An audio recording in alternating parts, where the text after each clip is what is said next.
तुझ्या वारीचा घेतला पावला निया वाळवंटी तुझी सावली गळा भेट घेण्या भीमेची निघाली तुझ्या नाम घोषात इंद्रायणी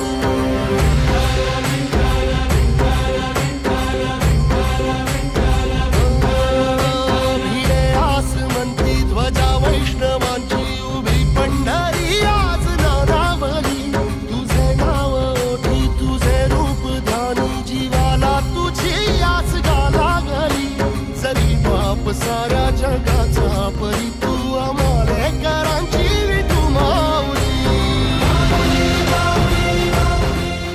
शेतकऱ्यांचा मानबिंदू म्हणजे पंढरीची वारी आणि पॅडकॉर्पचा मानबिंदू म्हणजे शेतकरी.